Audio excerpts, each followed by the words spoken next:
Alors pour cette troisième et dernière capsule à propos du Haut Moyen Âge, de l'an 500 à 1000, euh, après avoir présenté grosso modo les invasions qui ont mis à bas l'Empire romain et mis fin à l'Antiquité, puis le système carolingien, la Renaissance carolingienne qui a semblé souhaiter au tournant du 9e siècle de remettre en place les ferments de l'administration romaine, tout ça s'est effondré rapidement et même de l'intérieur, cette société-là était déjà malade. En fait, aujourd'hui, on va voir plutôt l'envers du décor, c'est-à-dire une période plutôt marquée par ce qu'on a pu appeler l'âge des ténèbres. En fait, les démographes et les historiens sont un peu désemparés. L'Empire romain, qui a pu culminer autour de 100 millions d'habitants, se retrouve dans une situation où il aurait perdu aux 2 tiers de sa population. Une ville comme Rome, par exemple, sous Auguste, qui a pu faire jusqu'à 1 million d'habitants, elle n'en fait plus que 6 000 quand Charlemagne va s'y faire couronner en l'an 800. C'est vous dire combien les gens vivent désormais dans des ruines, entourés de ruines romaines d'un monde désormais oublié. Alors, on se perd en conjecture sur l'explication générale qu'on peut en donner. La principale est la disparition des voies de communication, c'est-à-dire que le monde romain était d'abord un monde interconnecté par des routes, des voies commerciales et maritimes, qui faisaient en sorte que le commerce et le mouvement des marchandises et des personnes assuraient un approvisionnement de l'ensemble de la population. Tout ça disparaît à cet âge des ténèbres. À partir du 6e siècle en particulier, les réseaux commerciaux s'effritent. La menace arabe au sud a complètement coupé l'univers méditerranéen, ce qui fait que les communautés se referment les unes sur les autres et tendent à mourir de faim, en somme, toutes seules. Fait que les comptes rendus, les chroniques de famine, même de cannibalisme, sont nombreuses à propos du Haut Moyen Âge. On parle aussi de hordes de loups.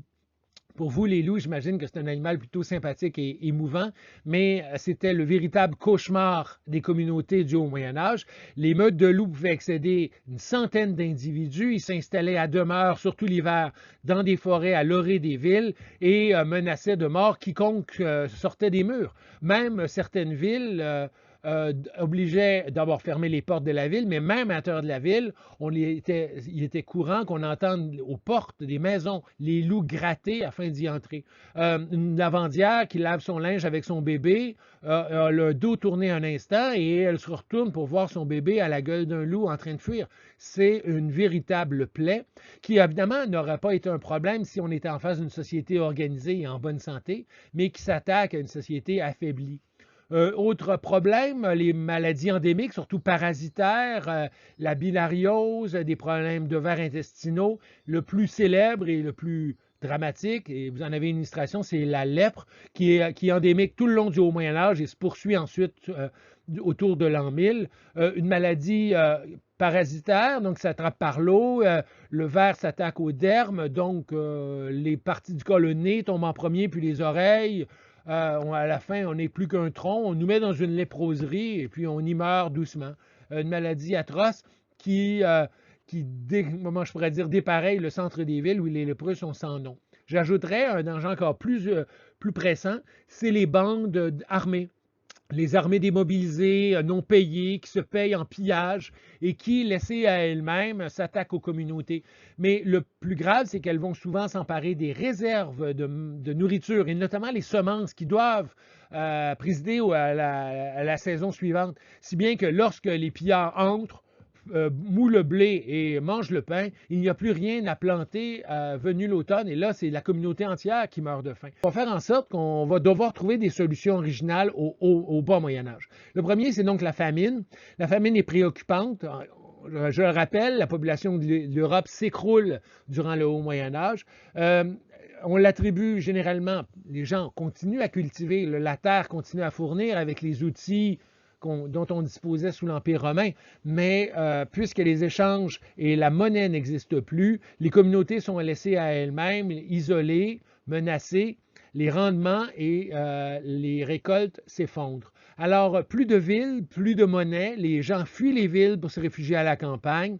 Il y a une désertification de plusieurs régions qui retournent en friche, et si bien que c'est le problème numéro un. Le second, vous l'aurez deviné, c'est la désorganisation.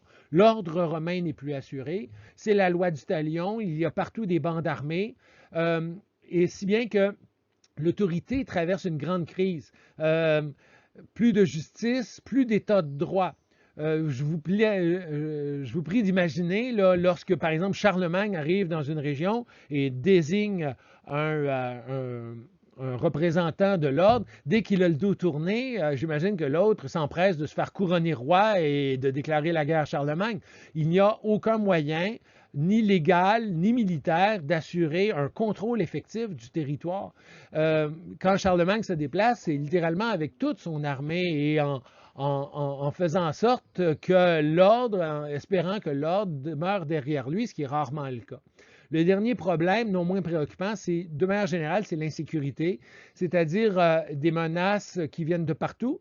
On l'aura bien vu, des menaces intérieures, bandits, loups, bandes armées organisées, pillards, mais aussi, et peut-être surtout à une certaine époque, des menaces extérieures qui viennent des Arabes. La conquête arabe va être fulgurante, va emporter le sud de la Méditerranée en quelques décennies seulement. Les hordes arabes déferlent ensuite sur l'Espagne, le sud de la France, coupant les voies de communication et isolant le nord-ouest de l'Europe constamment sous la menace des razzias arabes. Ça va être le danger, bien sûr, le danger viking au nord, notamment à cause d'un apport technologique remarquable que constitue le drakkar, on en parle dans un instant. Et enfin, le robinet des peuples asiatiques ne s'arrête pas. Après les Mongols au 12e siècle, ça va être maintenant une nouvelle horde, les Hongrois ou les Magyars, qui déferlent sur l'Europe autour de l'an 1000. Un décor, parfois c'est pas invitant, on dirait une série de mouches qui tournent autour de l'Europe. Là, je renonce à essayer d'expliquer en détail cette carte, mais elle permet de voir en somme comment l'Europe carolingienne, l'Europe de Charlemagne, est en fait une Europe assiégée par des civilisations agressives qui viennent tant du sud, du nord que de l'est. Un mot sur la conquête arabe. Elle débute avec l'Hégire autour de 630, la révélation de Mahomet de la part de Allah qui lui annonce que il est le seul véritable prophète et qu'il a pour mission d'établir la paix de Allah sur terre, en d'autres mots, de conquérir le monde pour la vraie foi. Son élan va être extraordinaire à partir de l'Arabie saoudite actuelle, du désert du Negev en particulier, autour de villes comme Médine et la Mecque, va prendre place une immense croisade qui va les mener à l'est jusqu'en Inde et à l'ouest aussi loin que le Portugal et la Catalogne en Espagne.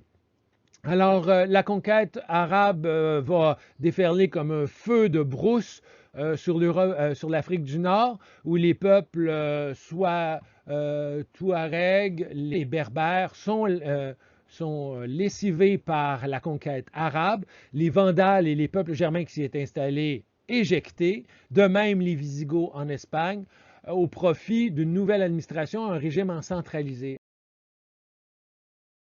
C'est que ce n'est pas une conquête barbare ou basée sur le pillage, mais bel et bien une nouvelle civilisation à bien des égards rivale et tout aussi élaborée et développée que la civilisation occidentale. D'ailleurs, elle en emprunte souvent les codes. On voit ici la révélation de l'ange Gabriel, et oui, l'ange Gabriel, le même qui annonce à la Vierge qu'elle va avoir un bébé sans avoir fait l'amour. L'ange Gabriel annonce à Mahomet qu'il est le seul prophète. Ensuite, on va voir la tradition consistant à voiler le visage de Mahomet, de toute façon, de toutes les représentations humaines ou divines. Ça va être la purification de l'islam.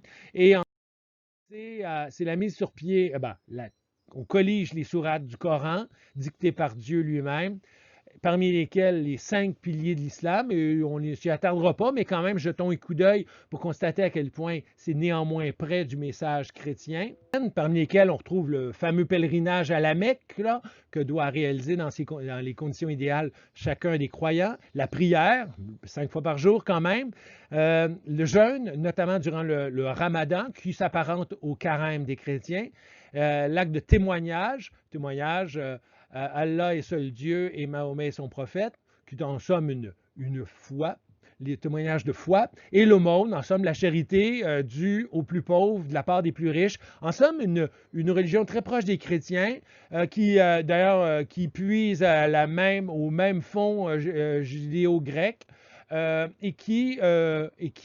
se met en frais de convertir le reste de la planète à la vraie foi.